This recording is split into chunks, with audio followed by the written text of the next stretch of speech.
30,000-এরও বেশি ভোটে জিতেছেন খড়গপুর সদরে বিজেপি প্রার্থী দিলীপ ঘোষ। আর ভোটে জেতার পর মর্নিং ওয়াকে বেরিয়ে শটান ইকো পার্ক থানায় গেলেন দিলীপ ঘোষ। হাতে ছিল মিষ্টির বাক্স। পুলিশ অফিসারদের হাতে তুলে দিলেন সেই মিষ্টির বাক্স।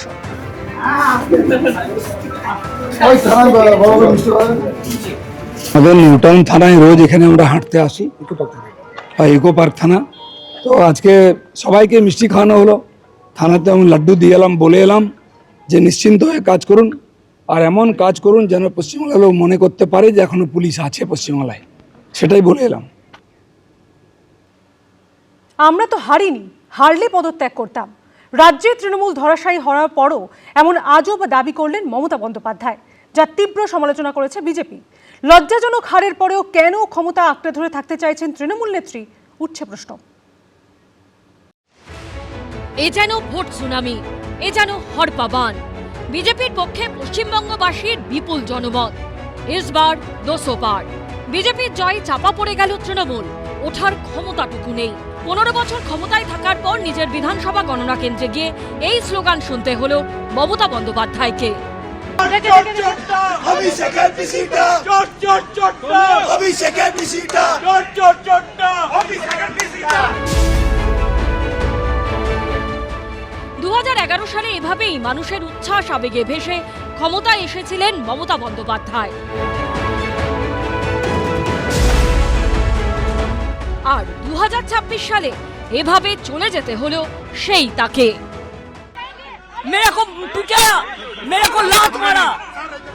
মঙ্গলবার আজব দাবি করলেন তিনি।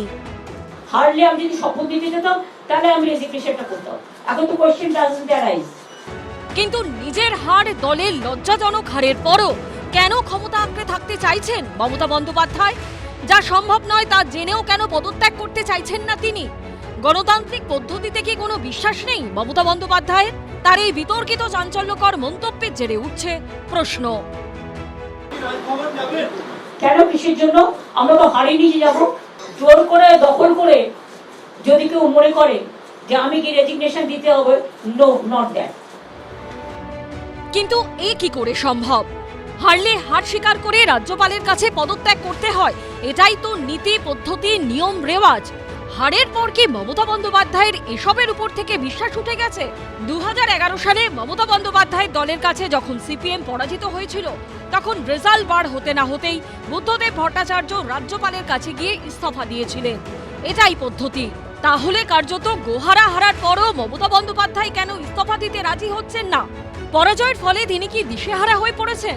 ভোটে জয় পরাজয় থাকবে, তাহলে সত্যিকে সত্যি বলে স্বীকার করে নিতে অসুবিধা কোথায়? যে ধরনের কথা উনি বলছেন সেটাতে উনি নিজেকে হাস্যাস্পদ করে তুলছেন। উনি কিছুদিন ধরে প্রচারের আলোয় থাকতে চাইছেন এইসব ধরনের কথা বলতে। এইসব জোকারির কোনো উত্তর ভারতীয় জনতা পার্টি বা সংবিধানে বিশ্বাস করা কোনো রাজনৈতিক দল দিতে পারে বলে আমার মনে হয় না। 7ই মে বৃহস্পতিবার শেষ হবে চলতি রাজ্য সরকারের মেয়াদ। কিন্তু মমতা বন্দ্যোপাধ্যায় কি করবেন? ভোটের ফলাফল বেরোনোর পরও তার মন্তব্যে বিতর্ক থামছে না। আশাবুল হোসেন, দীপক ঘোষ ও শিবাশিস মৌলিকের রিপোর্ট, এবিপি আনন্দ। তামিলনাড়ুতে হারার পর মুখ্যমন্ত্রী পদ থেকে ইস্তফা দিয়েছেন এম.কে. স্ট্যালিন। অসমে হার স্বীকার করেছেন কংগ্রেসের গৌরব গগৈ। অথচ পশ্চিমবঙ্গে পদত্যাগ করতে নারাজ মমতা বন্দ্যোপাধ্যায়, জানিয়ে বইছে সমালোচনার ঝড়। কেন, কিসের জন্য? আমরা তো হারিয়ে নিয়ে যাব। হারলে আমি যদি শপথ দিতে যেতাম তাহলে আমি রেজিগনেশনটা করতাম। ভোটে হেরে ধরাশায়ী হয়েছে তৃণমূল। মমতা বন্দ্যোপাধ্যায় নিজেও হেরেছেন, অথচ তারপরও মুখ্যমন্ত্রীর পদ থেকে ইস্তফা দেবেন না তিনি। এই মন্তব্য নিয়েই এখন রাজ্য রাজনীতিতে বিতর্ক। সোমবার তামিলনাড়ুতে শাসক ডিএমকে হেরেছে। সেদিনই রাজ্যপালের কাছে গিয়ে পদত্যাগপত্র জমা দিয়েছেন মুখ্যমন্ত্রী এম.কে. স্ট্যালিন। এটাই নিয়ম, সবাই এটাই করে, যুগ যুগ ধরে এটাই হয়ে আসছে। মমতা বন্দ্যোপাধ্যায়ের বন্ধুদের মধ্যে ডিএমকেও পড়ে। তাহলে পরাজয় স্বীকার করে স্ট্যালিন যেটা করতে পারে, সেটা মমতা বন্দ্যোপাধ্যায় কেন করতে পারেন না, উঠছে প্রশ্ন। সংবিধানের 164 নম্বর ধারা বলছে যে chief minister and other ministers shall hold the office during the pleasure of the governor. কাজে এই সমস্ত ঘটনামালাকে সাজিয়ে রাজ্যপালের এই অধিকার থেকে যায় যে এই বিদায়ী মন্ত্রিসভাকে ভেঙে দিয়ে আইদার ওই মুখ্যমন্ত্রীকে পুনর্নিয়োগ করা এই কয়েকদিনের জন্য কেয়ারটেকার গভর্নমেন্ট হিসাবে, অথবা দায়িত্বটা নিজে নিয়ে চালিয়ে নিয়ে শপথ গ্রহণের পরে নবনির্বাচিত যে সরকার এলো তার হাতে দায়িত্বভার তুলে দেওয়া। মমতা কি মনে করেছেন যে উনি এরকম বাচ্চা মেয়েদের মতন যে তারা খেলায় হেরে গেলে বলে আর খেলবো না, বা লুডো খেলতে গেলে লুডোর বোর্ড উল্টে দেয়, এরকম করলে পরেই উনি মুখ্যমন্ত্রী থেকে যাবেন? 8 তারিখে তো এমনি ওর বিধানসভার মেয়াদ শেষ হয়ে যাচ্ছে, এটা কি উনি জানেন না? উনি জানেন। আমার মনে হয় উনি ঠিক প্রকৃতিস্থ নেই। আইন বিশেষজ্ঞরা বলছেন সংবিধানের 172 নম্বর অনুচ্ছেদ অনুযায়ী বিধানসভার মেয়াদ 6ই মে শেষ হবে। 5 বছরের মেয়াদ শেষ হলে বর্তমান বিধানসভা ভঙ্গ হবে। বিধানসভার সদস্যরা আর বিধানসভার সদস্য থাকবেন না।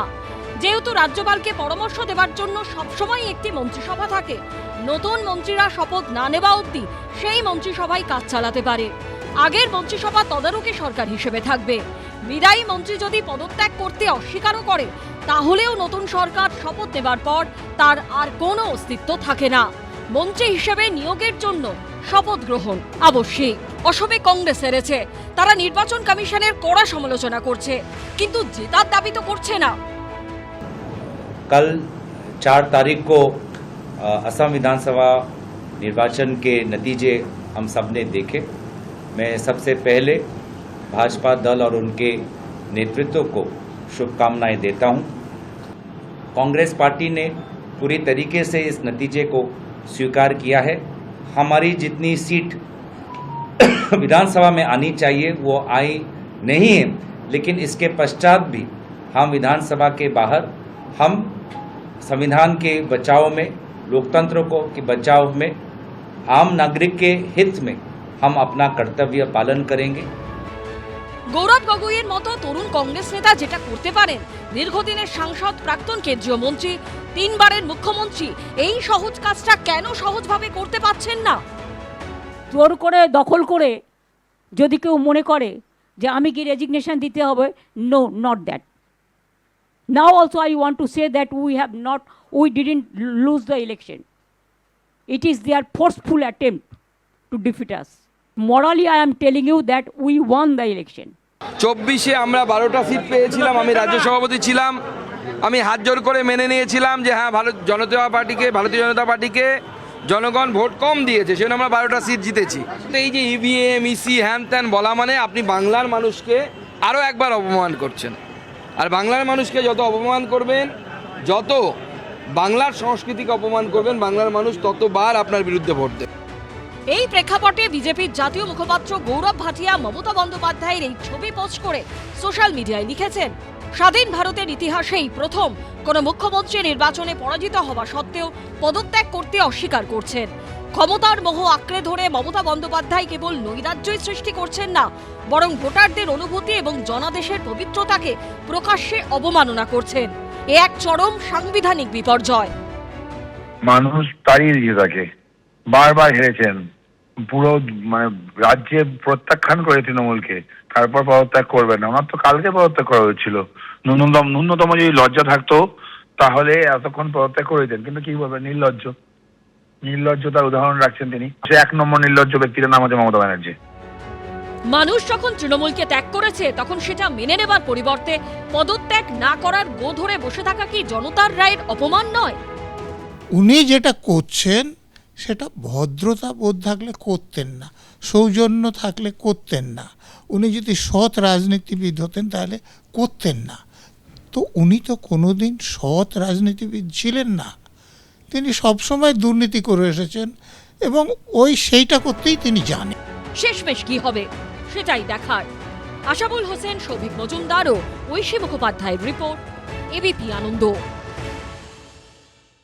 এবিপি আনন্দ, এগিয়ে থাকে, এগিয়ে রাখে।